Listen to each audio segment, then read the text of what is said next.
La réglementation européenne MiCA, c'est un règlement européen qui était entré en vigueur en début d'année 2025, encadre les prestataires de services sur crypto-actifs. Qu'est-ce que ça veut dire concrètement? Ce sont des personnes, ces prestataires, qui proposent de l'achat, de la vente, de l'échange, du conseil, de la gestion d'actifs numériques. Vous pensez aux grandes plateformes comme Binance, OKX ou CoinHouse en France, auxquelles vous vous adressez quand vous voulez acheter ou vendre des cryptoactifs.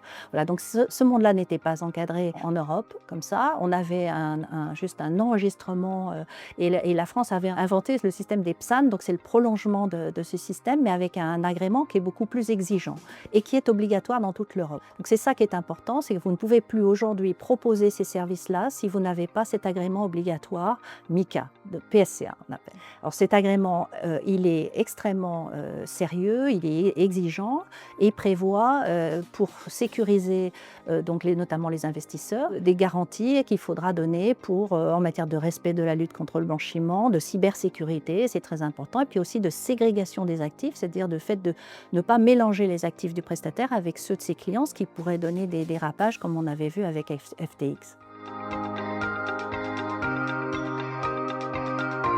Je dirais qu'il y a deux types d'acteurs. Il y a les acteurs, les sociétés qui viennent du monde de la blockchain, qui ont créé une plateforme et qui avaient d'emblée le souhait d'acheter, de vendre des cryptoactifs sur leur plateforme. C'est ces gens-là qui viennent demander les agréments MiCA. Vous savez qu'en France, on a une période de transition jusqu'en juin prochain, si bien que les acteurs doivent avoir l'agrément MiCA à cette date-là. Et les nouveaux entrants doivent le demander tout de suite. Ces acteurs-là, ce sont des originaires de la blockchain et ils demandent cet agrément parce que c'est leur activité et qu'ils veulent pouvoir la poursuivre en toute légalité. Et d'ailleurs, ce qui est intéressant, c'est de voir qu'aujourd'hui, ils demandent aussi de plus en plus des agréments bancaires en allant un peu vers la finance traditionnelle. Et les autres acteurs qui sont concernés, ce sont les institutions financières, les banques, les sociétés de gestion, les entreprises d'investissement régulées qui, elles, commencent à vouloir avoir un agrément MiCA pour pouvoir aussi offrir des services sur cryptoactifs. Donc ça, cette demande est plus nouvelle, mais c'est donc une autre catégorie de personnes. Et ce qui est intéressant de noter, c'est que MiCA, dans sa grande sagesse, a prévu que pour ces institutions financières déjà régulées, il y a une procédure simplifiée pour obtenir l'agrément MiCA. Je pense que l'adoption de l'entrée en application exactement du règlement MiCA est une étape extrêmement importante dans l'évolution de ce nouveau monde de la blockchain. Pourquoi? Parce que, comme je vous le disais, on est entré avec l'application dans toute l'Europe de ce règlement dans un monde régulé. On n'était pas dans un monde régulé, il n'y avait pas d'encadrement puisque la réglementation financière ne s'appliquait pas aux cryptoactifs. Avec MiCA, on entre dans un monde régulé avec des agréments dont je vous disais qui ressemblent à des agréments bancaires. Donc ça change beaucoup de choses et ça change aussi beaucoup de choses dans les têtes puisque ça change la perception de ce nouveau monde par tout le monde puisqu'on se dit finalement c'est un monde sérieux puisque les gens sont régulés. Croyez-moi, pour obtenir un agrément MiCA, c'est difficile, c'est exigeant. Donc ça c'est important. Et en même temps, on a eu le changement de posture aux États-Unis avec l'administration Trump qui s'est déclarée favorable aux crypto-actifs. On a le livre blanc de la Maison-Blanche qui veut faire des États-Unis le premier pays au monde en matière de crypto-actifs, etc. Et on a le développement des ETF américains. Enfin bref, on a un changement important. Ils n'avaient pas de réglementation dédiée aux actifs numériques comme nous en Europe, comme MiCA, mais ils sont en train d'y travailler avec l'adoption récente du Genius Act sur les stablecoins et ils envisagent une réglementation similaire à la réglementation MiCA pour les prestataires de services sur actifs numériques. Donc si vous voulez tout ça, plus le constat par les banques et les institutions financières traditionnelles qu'il y a une concurrence et qu'il y a une demande de leurs clients pour avoir une offre en matière de cryptoactifs, fait que ce monde est en train de changer à une vitesse d'ailleurs extrêmement grande.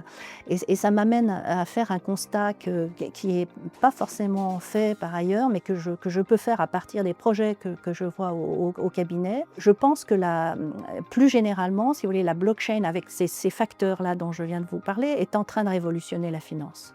Et je pèse mes mots Pourquoi est-ce que je dis ça? C'est que si vous prenez toutes les branches de la finance, on s'aperçoit qu'il y a un impact de la blockchain qui est tout à fait sidérant. Prenez la bourse, par exemple. Il est possible aujourd'hui de faire fonctionner une bourse comme Euronext sur une blockchain, avec la possibilité de faire le règlement livraison sur la blockchain, etc. Donc ça veut dire moins d'intermédiaires, ça veut dire des coûts moindres, ça veut dire une rapidité, une fiabilité extraordinaire. On fait ça sur la blockchain. Ça veut dire que le modèle de la bourse actuelle est peut-être obsolète, en train de le devenir, et pas dans 10 ans, actuellement. Puisqu'il y a des projets, je le sais, notamment aux États-Unis, de bourse qui fonctionneraient sur la blockchain directement. Ça, c'est pour la bourse. Prenez les paiements. Les paiements, eh bien, aujourd'hui, on constate que les paiements en stablecoin sont plus importants que les paiements via Visa ou Mastercard.